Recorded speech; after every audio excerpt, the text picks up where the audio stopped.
What up, everybody? Welcome back to Miami. We are live at Radio Row. Are we? For the Super Bowl live. We are live. I'm telling you, Brian Mitchell, Mitch Tischler, I am JP Finley. We are brought to you by the great people at Oarsman Automotive of Virginia. Go check out Oarsman Fairfax Toyota. Go get a 4Runner. I just did. I love that car. I'm going to tell you something. Yes. I jumped in the ocean today. You did? Saw no alligators. Yeah. Saw no crocodiles. And damn if jumping in the ocean before 10 a.m. doesn't invigorate your day. I can't recommend it. Wow. I cannot recommend it. Well, I'm not going to do it. Why not? You don't jump in the ocean at all? Not today. Listen, you already told us one thing you've never done that I'm not sure I believe. I don't know if I believe it either. You're telling me you don't swim in the ocean? No, I didn't say that. I said I'm not jumping in the ocean today. Why? I've been here since 9, JP. I've been working. I've been working too. Okay, you jumped in the ocean at 10. I jumped before 10. That's before the key, 10. everybody. Jump in the ocean before 10 a.m. was marginally before 10.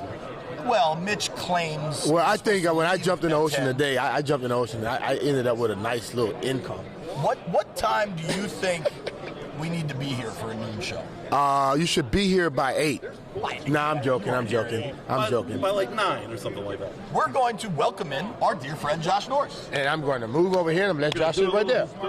This works out well. Sorry, guys. All right, Josh Norris from Roto World. Oh, Mitch is about to take the whole set with him. Oh, there we go. We're live. I'm telling you, this is live television There you and go. streaming. One more high. There we go, Josh. Multi-platform at its finest right Yeah. here. Oh, Dude, we're live. Get out of the way. here you go. That guy was not supposed to be there. Josh Norris is supposed to be here. Guys, thanks for having me. Thank you for joining us. We got a lot going on here, everybody.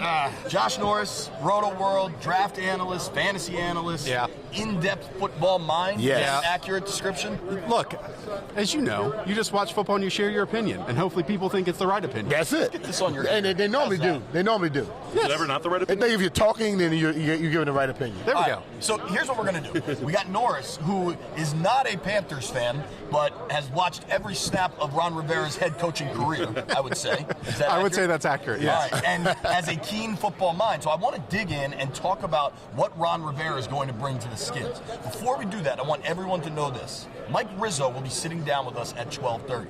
Mike Rizzo, you might have heard of him, just won a World Series with the Nets, Yes. general manager, all-time great guy, and we're certainly going to talk baseball with him. But what I'm interested about with Rizzo, the Redskins are in need of a huge rebuild. That's what they brought in Ron Rivera to do. So you are going to tell us about Ron Rivera, X's and O's, and what to expect. Rizzo is going to tell us how you rebuild a team, how you rebuild a culture. So if you ever want to peek into my crazy mind, that's how I termed this whole thing. So basically, we're going to fix the Redskins here in 30 minutes. Is Yes, what we're going to do. we're going to try. We have an hour. We're gonna try. We have an hour. Years. Okay. We have an hour to fix them. So let's So give us start- the answers. Yeah, let's start at the basics, man. Ron Rivera, what should we expect? Well, what's fascinating is Ron Rivera has done this before, right? I mean, he took over a team that had the #1 overall pick with the Carolina Panthers when they drafted Cam Newton. So he's used to coming in and changing a culture and changing an identity. What he's been great at, you think about this, he's obviously a defensive mind, but he has not groomed necessarily, but had all these quality defensive coordinators underneath him who have then gone on to be head coaches or DCs themselves. Sean McDermott is one. Steve Wilkes is another. Successful and non-successful. Very successful. What they built in Buffalo, what McDermott's got there, I mean, that's Carolina North. And when you look at it, and I don't want to say that this is a concern necessarily, but when you look at it, the Panthers' defense has slowly declined, even with the same personnel since Sean McDermott left. And what they did was very standard 4-3. And we're going to run what we're going to run. In fact, they kept a third linebacker on the field much more often than other teams did in Shaq Thompson, when a lot of other teams would just go in nickel situations. So it is somewhat concerning. But then this year, obviously, Ron took back control of the defense more than anything and realized, hey, the rest of the league is getting multiple. Yeah. We want to run, have edge rushers stand up on the outside, blitz more, come from different angles so we can manufacture pressure rather than just rely on great pass rushers on the outside and on the interior and getting home every single play. Well, it's interesting, too. You are a Preston Smith stan. I am. Forever. And look, it finally worked here in 2019. We've seen When he left he got Washington. unleashed with the Packers, and he's able to rush the passer consistently, what he's able to do. I had a former Redskins coach tell me how bad this scheme was with Greg Miluski. Every Redskins fan watched it, saw it. They were complacent. They were scared to blitz, and they didn't make changes. All those things. Dropped into coverage a lot. You've got Montez Sweat. And before we even get to Chase Young and what that could become, what do you expect from the defensive front, where the Redskins have invested so much in first-round picks in John Allen, first-round pick in Deron Payne, first-round pick in Montez Sweat that they traded up to get? Yeah. Ryan Kerrigan's still there. Ryan Anderson showed a serious burst late last season that we hadn't seen in a couple of years. What do you expect from the defensive front with Rivera and Jack Del Rio as well? I would say you need to be multiple, and we talked about that. You also need to have depth along that front. Real quick, tell everybody what you mean by you need to be multiple. That's football lingo. We got to simplify it. So often people view defenses as very binary, right? 3-4 versus 4-3. Yeah. And it's not really like that, because you can have a 4-3 under, you can have a 4-3 over, and it really, there's a front seven, but on that, it really is dependent on the gaps that you're playing. Either if you're two gapping, that means you're in control. Let's say the nose tackle, that's the easiest way to describe it. That means you're responsible for both gaps on the right and left side of you, so you're basically lining up head on. Yeah. Ron doesn't really want to do that. He wants you to be able to attack and get upfield. And you look at early on in his career with the Panthers, they invested so much in K'Wan Short and Star Lotulelei. They had Charles Johnson at a time. They had Greg Hardy at a time. They had Mario Addison at a time. They brought back Julius Peppers. He really believes in depth along that front in order to have fresh bodies that go in and go out. And then behind that, you want some, obviously some space occupiers up the middle, so you have fast linebackers who read and react in the middle, and you had that in Luke Kuechly, Thomas Davis, Shaq Thompson.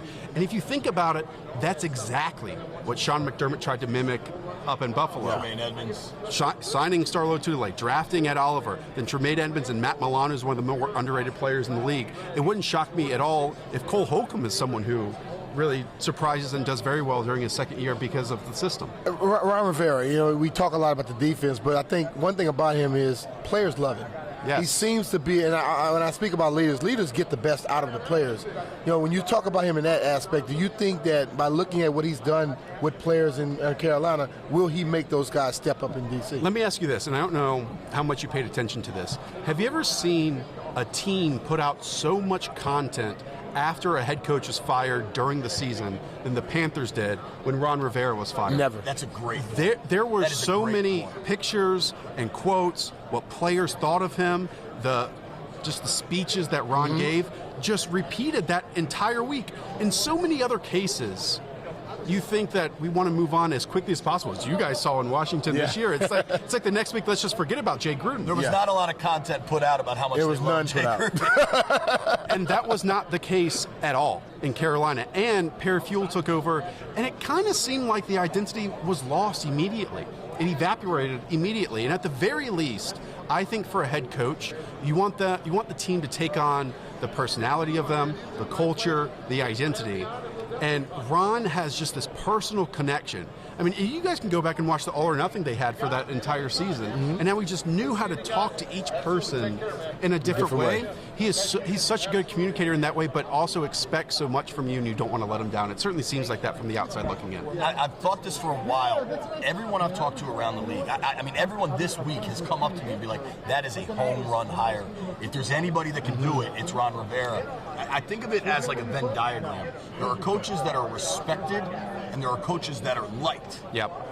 Generally, you don't get both of those. That's true. And I think Rivera's one of the few. I think Andy Reid might be another guy. I mean, you talk about Belichick or something. He's respected. That might be, you know what I mean? I think he's liked. Maybe a Pete Carroll is a guy. But they like you. Players want accountability, and I think that is something that's going to happen. You brought up Andy Reid, and I think the situation is somewhat similar. Obviously, Andy's an offensive mind, and at his heart, Ron is a defensive mind.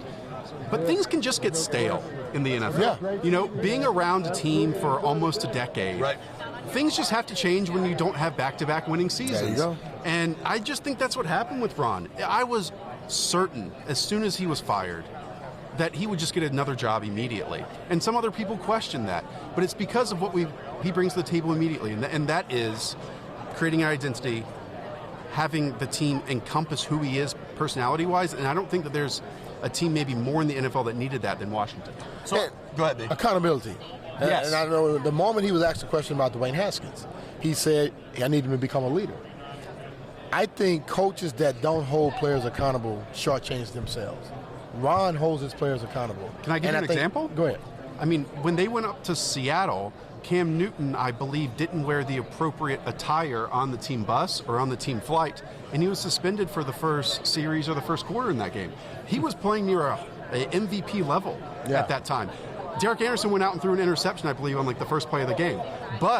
And sure, Ron caught criticism because he basically gave the game to the Seahawks in that moment, but I think on his morals, on his virtues, on his values, Ron will forever stick with those and will be. And if he does it to Cam, he'll do it to anybody. If you're going to do it to Cam Newton, that dictates. Situation, it's a good transition though, because I want to talk about Scott Turner and kind of what we should expect from this Redskins offense as it pertains to Dwayne Haskins. And I know you watch it and rewatch it. I want your take on Haskins and where he can go. Well, I had you on my podcast yesterday, the Roto World Football Podcast. Everyone go and subscribe. Mitch listens all the time. Yeah, thank you. And I just, first, I don't know really who Dwayne Haskins is at the moment, but I feel like I do know who the Turners are right now. And, you know, I was critical of it at the time because nepotism is real in the NFL, but sometimes it's okay. And when Norv Turner was hired in Carolina, I believe he brought 3 people related to him on the staff. Yet, Norv is, you know, he's been around. Yes. He's had quite a long time in the NFL. Yeah.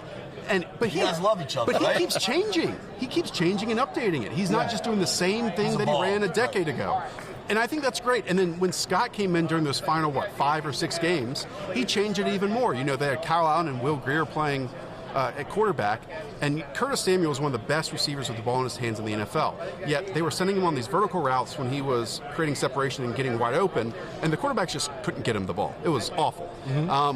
So what Scott did was 3 or 4 times on the first 2 series of Scott Turner's first game as offensive coordinator, fed him the ball and manufactured touches out of the backfield, lined him up as a running back, gave him the ball in jet sweeps. So at the very least, he understands where his players win. And then if they're not getting the ball often enough, it certainly seems like he is willing to draw up plays, create new ones each and every week to get his They his make players the ball. adjustments, you're saying? Yes. Oh, wow. Well, and we hadn't seen that for a while.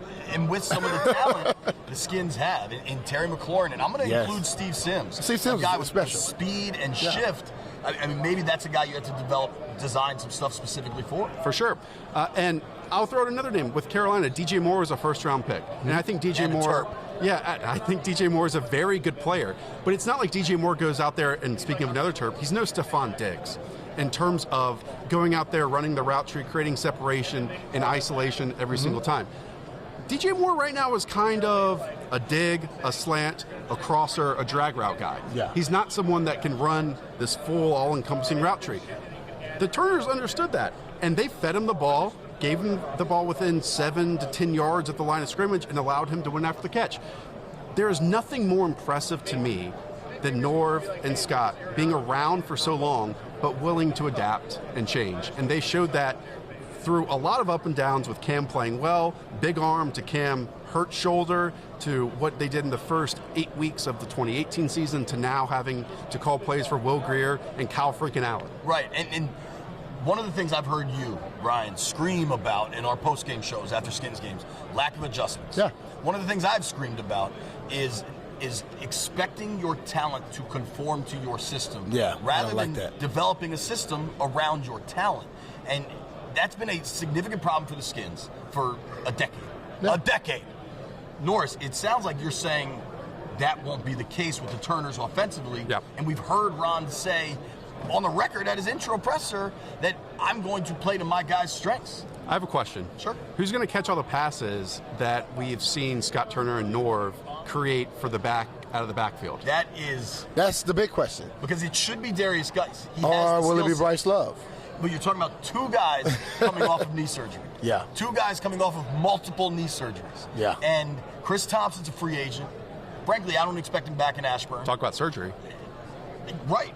Adrian Peterson is the only guy you can count on, and Adrian Peterson's going to be 35 years old. Can't really catch, to be perfectly honest. he's better at it than you think. Sure. But they just don't throw him the ball. Well, Dwayne early on in this run here, Dwayne was getting a little happy feet and just throwing the ball to AP all the time. But that's not his prime. He's a downhill runner. Correct. I almost wonder if we'll see them have to look at running back again in the draft, which seems absurd considering they've used a second rounder and a fourth rounder in the last 2 years. But you got guys coming off major knee injuries. Man. Yeah, and that's the whole thing. These guys have to be available, and I think Darius shown he can catch and what he can do after. Man. Bryce Love has shown in college what he's capable of. I think if he comes back healthy, he will be that guy like a Christian McCaffrey. Interesting. I don't know if he's going to be that He's not going to get a 1,000 season. But I would tell you, catching the ball at the backfield and doing something with it, he's shown he can do that. I'll tell you what frustrates me across the league, and this is kind of just a bigger point. It seems like so often when there are two backs in the backfield or on a roster, NFL teams believe they need to be totally different. You need to have like one power guy and one in-space air back. Why? Why not have two players that have the same skill set? So when one goes out, or at least similar ones, you can have one that goes in and you don't have to change your identity. That was such an issue of the Panthers in previous years where Christian McCaffrey is playing like 90, 92, 95% of the time because their backup is C.J. Anderson or it's Cameron Artis-Payne. You know, you can't run the same plays in that environment. Well, and for the Skins, it became a tell if AP was in there versus if Thompson was in there. And then that's... I mean, you saw the game Geis had against the Panthers this year. Ran people over. I mean, did you see the tweet he had after Rivera got loved fired? Those two will have to work through that, I'm sure. But it was hysterical. I mean, there was a stiff arm heard around the world, or at least around the Beltway. You know, Geis was sound effects. Geis was the first guy though that wasn't a tell when he was in the game. Because I mean, the screen touchdown he had at home against. Who's the home win? Up the right line, the Lions. Line? Against the Lions. I mean, he went 50 yards. It was an incredible play. He has that skill set. You just need him to be healthy. We talked on the draft, and I know you haven't started diving into your draft. No. I also have to run in like 3 minutes. Okay, good to know. Well, then we're sorry about that. I just wanted to ask you quickly, how do you think Ron is prepared for a larger role on the personnel side? I have no idea. I really think Ron understood and probably defined what he's looking for at certain positions and would obviously play a part in the evaluation process, but it was never one of those like a Bill O'Brien, per se, that, hey, I'm going to get my guy, we're going to make this move because I tell you to do it. And if you don't do it, we're going to be at odds. In other words, he doesn't do it by himself. He wants to work the team. It certainly seemed like, you know, they were Dave Gettleman types when he worked with Dave, that were big bodies, that playing certain positions, or even at wide receiver that were big, that you thought, okay, this is a Gettleman pick, but fits with what Ron wants to do. But then Marty came in and kind of did the same thing in his own way at certain positions, and it fit in with Ron. I think Ron is somewhat like Doug Peterson in the way of he'll hint and say things that he wants, but he's not going to sit there and tell you how to order your draft board. Yeah. And I think that that's a positive, but the biggest point with that is you just need to find a good evaluator, one who Kyle's the guy. Kyle Smith can do it. And understands that, hey, let's take multiple shots. Let's not trade all of our draft picks for, you know, top 4 round picks and only exit with 5, because so much of the draft is luck, to be perfectly honest with you. And the more darts that you have, the better chance you have of exiting with those 5 or 7 players you can carry with you for multiple years. Totally. 2 things real quick. You ever notice when a young woman gets engaged, how they just always seem to have their ring out and about? I would not know. Well, that's what B-Mitch is doing with his Super Bowl ring right now. And well, it is a Super Bowl. Hey, when you have one, you got to show it. He doesn't wear that every day? No, I think it's cool as hell. I'm just pointing it out. Here's the last thing. I know you got to run. Yeah. We have a notebook here. This is the Pug Life notebook, donated by Fran Rotella. We really appreciate it. We're having a cursive writing challenge. You know that Brian still writes in cursive? I write my signature. Didn't even teach it anymore. Isn't that wild? It's just crazy. You might as well be learning Latin. Yeah. Latin has more use. Yeah. But here's a pen. Okay. We'd like you to write the alphabet in uppercase. Yep. Okay. I did very poorly at this, so... You got to think about the B. He's getting stumped on it. Well, no, because there are certain letters like G's are weird, F's are weird, S's are weird, right? But B is not. Oh, okay.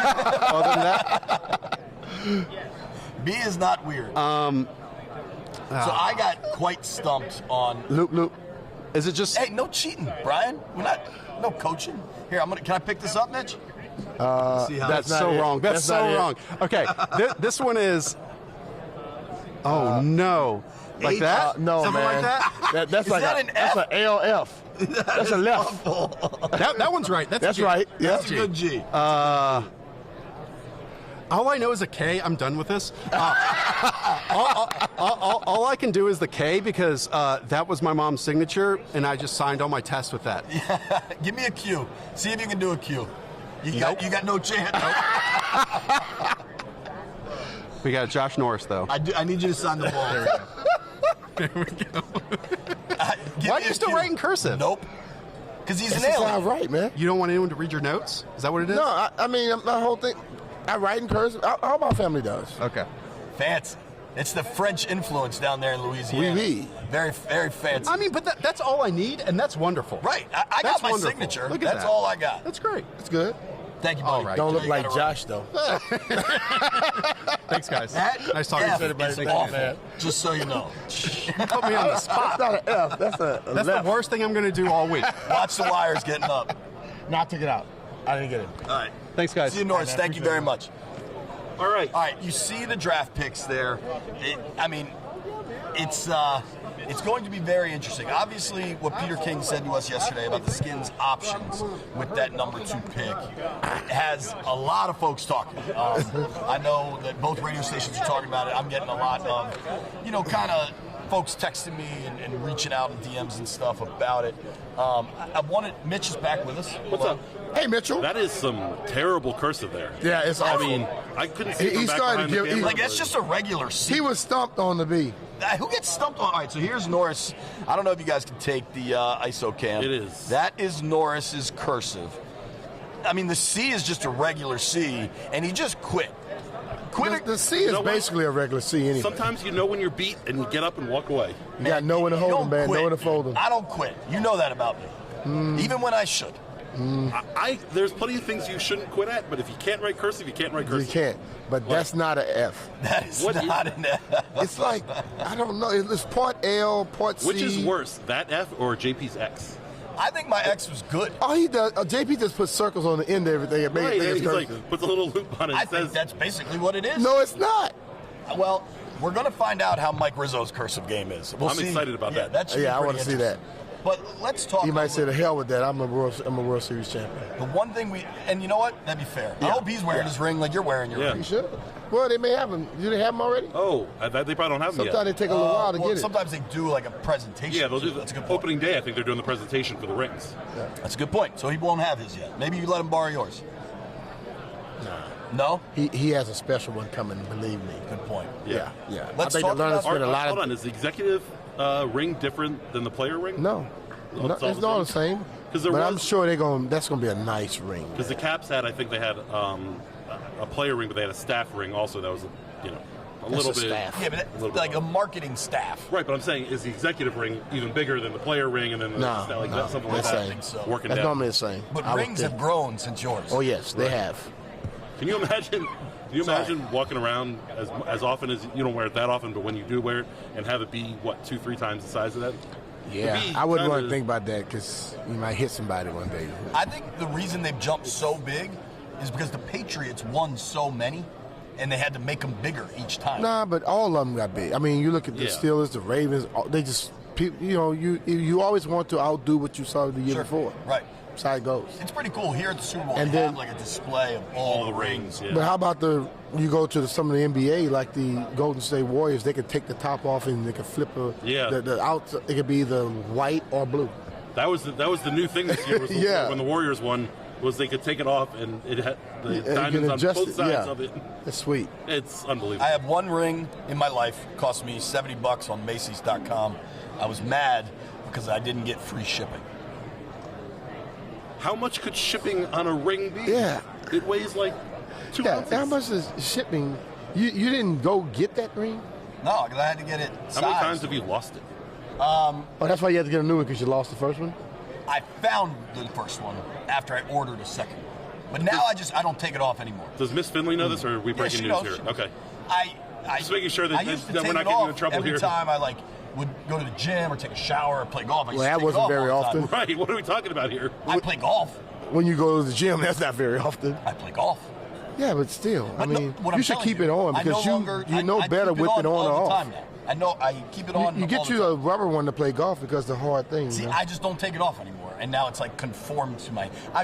You know that I was trying to have a draft conversation with you too, and I mean, you brought up the thing about your ring. We didn't bring it up, somehow we've gone entirely a different. and I think you started it. All right, let's do this. Let's go. Ron Rivera has talked about being a consensus builder, and then we heard Norris talk about he's not going to rearrange the draft board, but he's going to tell you what he wants.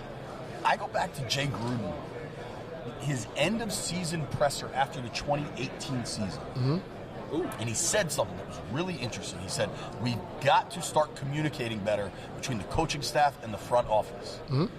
That was a exact shot at what Ron and Kyle Smith are going to do differently. Because if you go back, how many players got handed to Gruden that weren't what he was looking for? But the whole thing about it, when he said we have to start communicating, did he communicate? I'm not saying. No, I'm asking the question. It's a but two-way street. Kyle and Ron will be talking. But the question is, communication is not one way. And I think, we always knew at the end what Jay didn't like. But did he specify that before? Totally. Yeah. Totally. But it doesn't matter what happened then, because I think Bruce a lot of times did what he wanted and then brought the guys in he wanted, and then the coaching staff was, hey, take this guy. But it was also with Scott. It's not like things were better when Scott McLuhan was here. You think about how most of those draft picks worked out. I mean, the Dotson pick was a mess. A mess. Nobody wanted it. That was Right. a mess. Yeah. I mean, Sheriff has turned into a very good guard, but they drafted him at 6 at a time that guards weren't going. Yeah, that but high. Still not going that high. But I think that's something you could throw away. He was drafted wherever, but look, he's still playing. Yeah. Look how he's played. And he's so he's made that notion go away. All right. We need to take a quick break. When we come Really? back, yes. I think I need a glass of water. yes, definitely. I that. think I'm so. starting to cough. I've been sick, and I documented it. I documented that I was sick before all the parties started. What parties? The parties. I didn't go to a started. party. I don't know what you're talking about. We all went to the party last night. The VIP party, that was like media stuff. That was just That was a nice. media event. It was That was a like work that's an event. That wasn't a party. It was a work thing. Yeah. So you don't have to say it was a party. Right. Okay, It was a work event. thing. The places you probably went after that was a party. We were We found playing out that Jenga. Yeah. I'm not going to say who won, but I'd like the person that lost to admit it. I didn't lose. It was your boy. He knocked it down. I didn't knock it down. Yeah, you did. No, I didn't. You gave up. You No, I pulled the didn't. thing and it fell over. No, You lost. your buddy touched the table and it fell. We've got video, sir. Bring it. You wait. Now you're claiming. So my buddy is Michael Phillips from the Right. Richmond Times Dispatch. Yeah, Friend of the that's who podcast. knocked it down. You tried to pull a No, piece. I did not try. Yes, you did. I didn't try. I did not knock it down. You won't I admit- knew you were going to try to make this up today. My back was turned when the thing fell, so I didn't knock I it don't down. know about that. You are refusing that you lost in Jenga. I did not lose. If I had lost, I would admit it, but I didn't lose. I'm not I didn't sure you knock will. it down. Mike Phillips knocked it down. Mitch, who lost in Jenga? It wasn't me. Because basically Jenga only, nobody wins, just someone loses. We also were playing a weird version of it. Like, you're supposed to stack them back on top, and we weren't stacking them. Yeah, so, I we did got not- to the end, and there was All I nothing know, left. when everything fell, it wasn't me. It was your buddy, Michael. I don't know if that's accurate. It's accurate, JP. In fact, I think it's fake news. How about it's your buddy? Yeah. It's not our buddy, We Mike were all Phillips. hanging It's out. Your You buddy. know him. He's been on your radio show. No, No. it was your buddy because he was next to you the whole time. All right. Enough about Jenga game. We might just have to find another game of Jenga and play again. Yeah, let's do that. And we'll videotape the whole thing. Yeah. All right. We're going to take a very quick break. When we come back, Nationals General Manager, Mr. Mike Rizzo. Stay tuned.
are back, and this is Nats General Manager Mike Rizzo. Mike, we appreciate you sitting down with us, giving us some time. And I'm going to start here, just as a Washingtonian, thank you for everything Thank you you did very much. for the Nats. I mean, that World Series run was just incredible, man. It was just incredible. Well, it was magical, and you know, on behalf of the Washington Nationals, to the fan base, we couldn't be prouder and happier to bring this to them. It's a special marriage between that fan base and us. You know, they've been starving for a baseball champion for a long time. Mm-hmm. The game was taken away from them for a long time, and we couldn't be happier to bring it back to them. It's funny, you know, I grew up in D.C., and there was an Orioles store on K Street when I was a kid. Like, it's impossible to process what it's all become. But I tell you what, Radio Row, you get a lot of PR folks, a lot of pitches. I get an email that Mike Rizzo is talking about Budweiser. Are you interested in? Where's an the product? And I'm like, Rizzo and Budweiser. That's the best pitch I've ever heard. Yeah, dangerous too. So we'll Is it start dangerous there. or fun? It's fun, dangerous. I mean, it looked like fun in those clubhouses, pouring Budweiser on your head, and just Americans doing great things. It was. You know, we're honored to be involved in their commercial, you know, for the Super Bowl, and that's what kind of kicked this thing into place. And you know, typical Americans, you know, and this is an Americana story. You know, the Nationals, trials and tribulations. You know, everyone was throwing dirt on us in May that we were finished, and you know, really the only people that believed that we weren't finished were the 25 guys in that clubhouse, and you know, obviously they're the most important. So, you know, to go through what we went through, I think that you know, Budweiser is you know, your typical American company. You know the you know, beer and baseball and world championships. I think they all go hand in hand. I think you know, seeing the commercial myself, you know, we're honored to be involved in it, and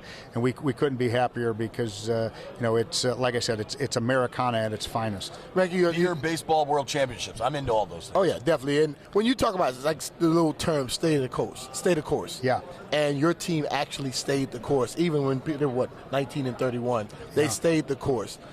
What goes into something like that? You know, make it so people can understand exactly what staying the course means. Well, I think, you know, you go into we go into every off season. We've gone to, you know, the last 8 years we've won more games than anybody in baseball except for the Los Angeles Dodgers. So we won more games than just about everybody in the game in the regular season. Now, we've had great teams. We've won the playoffs. We've been into playoffs 5 out of the last 8 years. We've had 4 exits that were painful and ugly and unfortunate for us. But you know, we kept plugging away. We kept putting together what we felt were championship caliber clubs year in and year out. That's a testament to our scouting, our player development, our ownership giving us the resources to do it, and to our major league staff. So, you know, that's kind of our secret to keep it going and winning this year's World Championship, was that we're going to get ourselves as many chances as we can to win World Series, and that's to be a championship caliber club year in and year out and have the consistency. And you know, we've averaged 90 plus wins, you know, for the last 8 seasons, and that's how we continue to compete. So for me, you know, you have built a sustainable, consistent winner. And we're all Nats fans, but this is a Redskins podcast. Mm-hmm. And the Redskins made some dramatic changes this offseason, and they brought in Ron Rivera. And the goal is to build a sustainable, consistent winner. We haven't seen that in Ashburn in a long time. You took over the Nats. This was not a great organization when you came in. I mean, the talent wasn't there, the infrastructure wasn't there. You built all of this. If Ron Rivera was to ask you for advice, what would you give? And I know the sports are different, but a lot of the personalities and the complexities are similar. You know, Ron Rivera, you know, I would tell, I wouldn't, you know, I'm too humble to tell Ron Rivera what to do, but I would say to Ron, you know, kind of format your teams on that 85 Bears championship team that you were on. That was so close to my heart. And I'm a Bears fan, born and raised. And you built it with toughness, with depth, and with a sprinkling of superstars that all rise to the occasion. I think to win championships, I think your stars have to be stars at the biggest moments. Yeah. And this year, our stars were stars at the biggest moments. You look at Soto's hit against the Brewers. You look at Zim's home run against Cole in Game 1 of the World Series. You look at back-to-back Rendon Soto home runs. You look at Howie Kendrick hitting the grand slam against the Dodgers. These are superstar players that were superstars in the moment at the most important moment. And at least in this group in our clubhouse in 19 and in 20, the brighter the lights got, the better that these stars performed, and I thought that was the catalyst that brought us to the championship. How important and how difficult was it to stay patient in rebuilding? It's not something that, as much as fans and players and everyone in the organization wants to win tomorrow, how tough was it to be patient in building the team the way that you saw it? It's very difficult. It's more difficult towards the fan base, and I think that what we were with them is we were honest and upfront and kind of mapped out what our blueprint was for how we were going to develop this thing.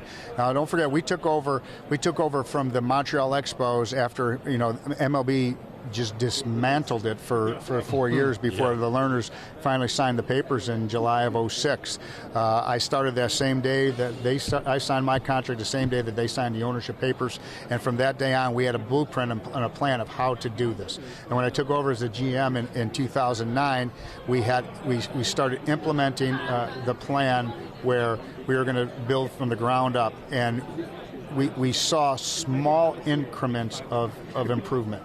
We went from 59 wins to 69 wins, from 69 wins to 80 wins, and then we went on our big runs and starting in 2012 till the present. So small increments of success, but it happens most powerfully in places that nobody sees besides the baseball people, or in this case the football people, and it's down at the grassroots, because when you're drafting those players that really nobody knows about in baseball, nobody has heard about the high school kid or this Anthony Rendon guy from Rice University or that type of guy, or Steven Strasburg, or the Strasburg, or you make these trades for this Turner guy that that nobody knows about. Nobody heard of Juan Soto. Exactly. Nobody heard of Juan Soto. They know of him now. Robles, and they kind of develop with right in front of your eyes, and they turn into superstars in front of your eyes, and that's how you have to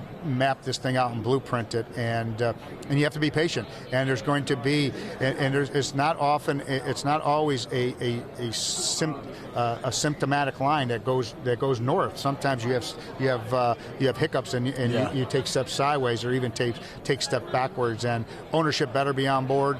You better have their support. They better have the blueprint in front of them and believe in the dream, and you better have the personnel in the front office and the decision makers to make sometimes scary decisions, and you can't be afraid to make big decisions and bold decisions to accomplish big things. Attacking success. Real quick, I know you got to run. Any consideration to put the C on the chest of Ryan Zimmerman now that he's back? I don't know if Zim would want that. We haven't considered it. I don't know if Zim would even want that. He's a captain. He's a leader. He's on the leadership council. He's been that way for a long time. He's a leader by example, more so than a boisterous, pound the table type of guy. But I do know one thing: when Zimmerman talks, people listen. He's like E.F. Hutton. He doesn't say a whole lot of stuff, but when he talks, you better listen. There you go. This is the last one. We are challenging Ryan Mitchell is an alien and still writes in cursive. So I'm going to bet that Mike is good at this. I'd like to see how your cursive is. Cursive? Just break out the alphabet if you can. You want the grammar school cursive? Oh, Yeah. He's going to be good. This is a given. You going lowercase? That's cheating a little. Oh, okay. You want to? Now you're at G. Uppercase G is the first real stumbling block. We got a winner here. Yeah. JP was writing lowercase letters and just putting circles at all the intersections. that was his cursive. You're doing great. I think he's proven it. There you go. You did very well. That was well Our done. last guest just quit. When he got stumped on B. I can believe that. St. Priscilla Grammar School. Thank you. There you go. Mike, thank you. Real quick, we Appreciate get you it, to Mike. sign the football on the end.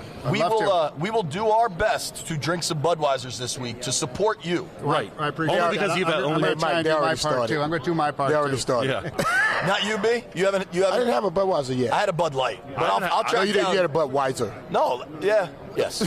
I had no Budweisers. Thank you very much, Mike. We really appreciate Thanks, it. guys. Thanks for Congrats having on me. all We the will, success. appreciate it. We definitely will. Appreciate it, Mike. Cannot wait to see what that ring's going to look like. It's going to be nice.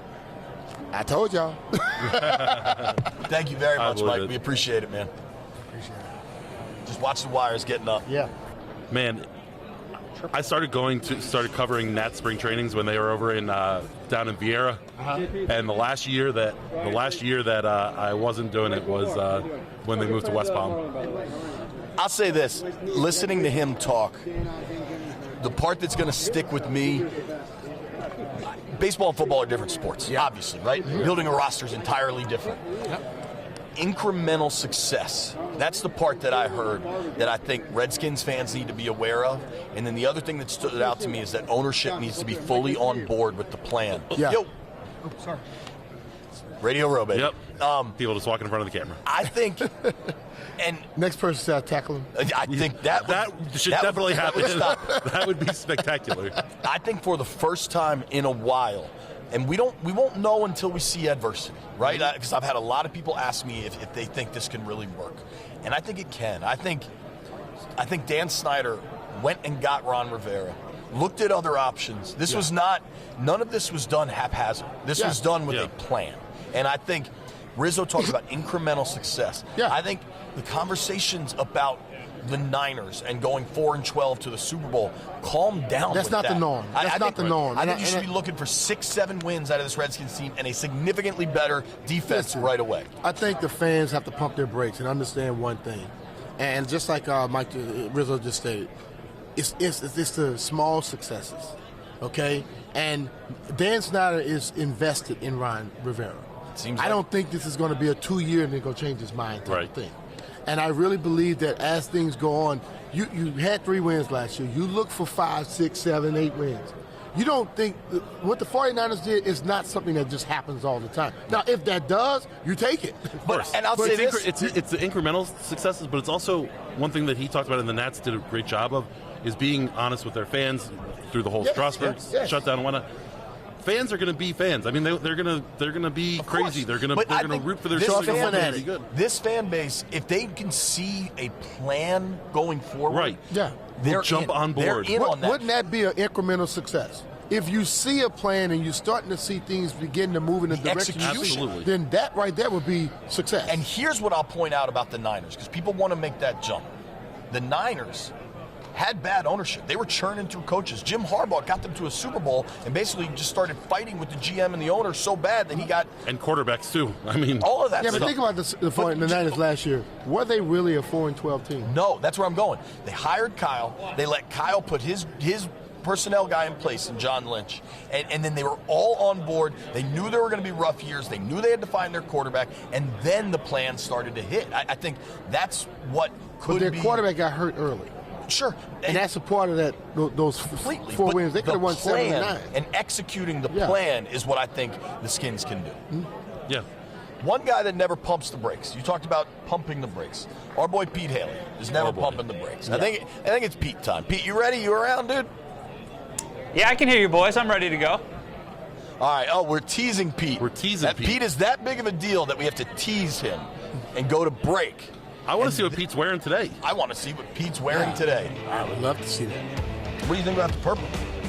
It's kind of sharp. I didn't bring that jacket. Good jack. Yeah. We'll be right back. Plenty more to discuss.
up, what up, what up?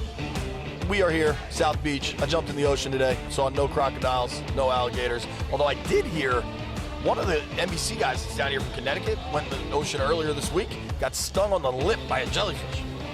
You know the only cure for that, right? No, this is a falsehood. I'm just telling you, man. I'm not going to tell you while we're live on multiple platforms. Let's bring in our boy. I'll write in Chris. You'll never get your answer. Peter. What's up, Pete? Haley, brought to us by Oarsman Automotive of Virginia. We ride with them. Pete rides with them. Pete, what's up, dude? Hello, guys. JP, your favorite thing, my chest hair is being revealed in this shirt. Do you like it? Kid, you got to take care of yourself. You're getting real opportunities now. You got to start taking care And of the yourself. last thing we want to worry about is his chest. His chest hair is going to connect to his beard Yeah, soon. it's going to connect. It's just pathetic. Pete, I want to see. We've been getting a ton of pictures on Twitter and Instagram. Tell everybody, let's go. I am at JP Finley NBCS on Twitter, Instagram, and Facebook. Tell them yours, B. I don't know it. Okay, At that's fun. BMitch30 on Instagram, at BMitchLive, NBCS on Twitter. Mitchell, At Mitch_Tischler. you just need one name. Makes it easier. No. Pete, I want to have all the pictures, but I understand it's trivia day.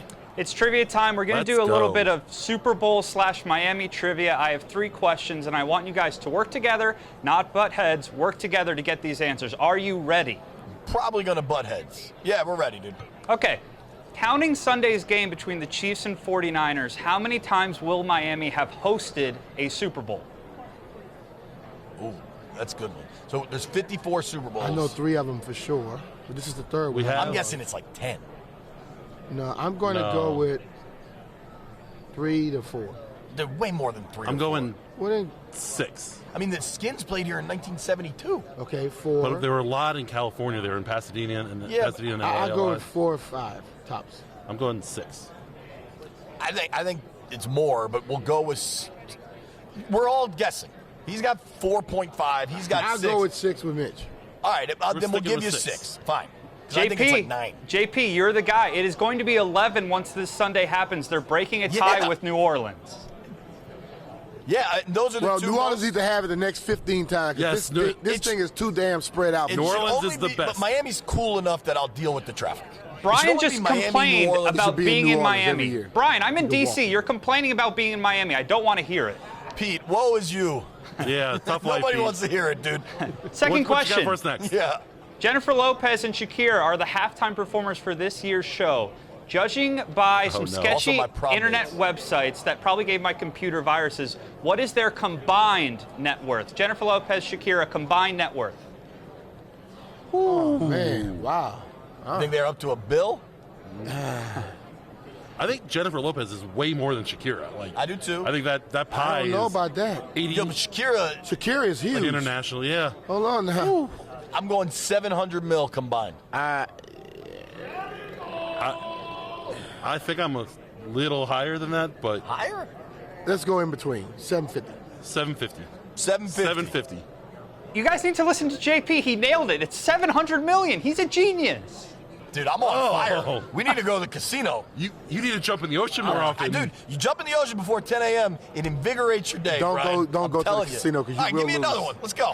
Yeah, let's keep it rolling. The final one. This will be Give good me the for, dice. for Redskins fans. How long was John Riggins' famous 70-chip run in Super Bowl 17 against the Dolphins? How many yards did that run cover? That's a great one.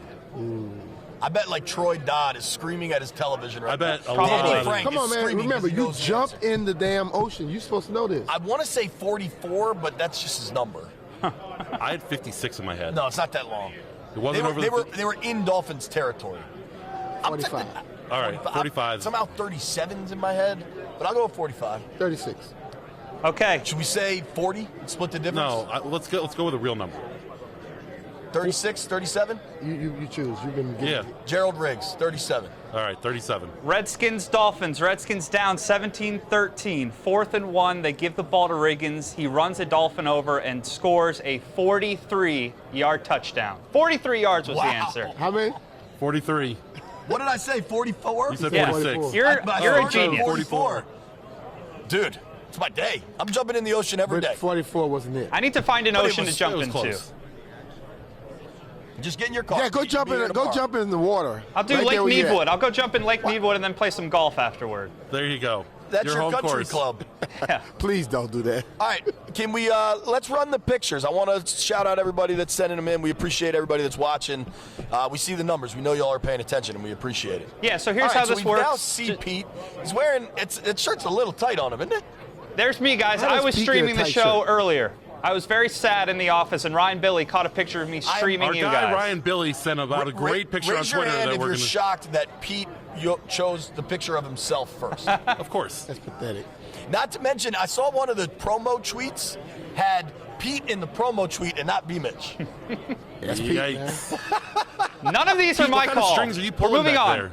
There's I Andrew. don't believe you. Andrew Livingston is streaming at work. He has Andrew. a work phone behind him. I don't know how that works, but he's streaming on his phone, which is important. It's good to know. I also like our painter guy, the one that we got from Paul Lacey. He's like, looks like he's painting his garage or something. Yeah, Mitch's don't worry. phone is a wreck. That one's coming up soon. Paul Yeah, Lacey you should get a- you is should get- definitely they should in this. allow you Here to he get the is. bigger phone, Paul Mitch. is remodeling My his hands are too big bathroom for the small and phone. watching Yeah, our that show. does look right. remodeling his bathroom and watching the stream. I don't know that I need to be in the bathroom with a lot of other men, but I'm glad you're watching, Paul. Yeah. I think there's very little remodeling work being done. He's watching the damn. He's There's watching the Josh damn Norris' complete failure at writing in cursive. Mike Rizzo. Oh, and Oh, we're he still left live. his laptop too. Mike Rizzo, general Mike Rizzo. manager of the Washington Nationals, Good cursive. nailed the cursive. He only got to add. We let him quit We let because him he quit got 'cause he all was of them. killing it.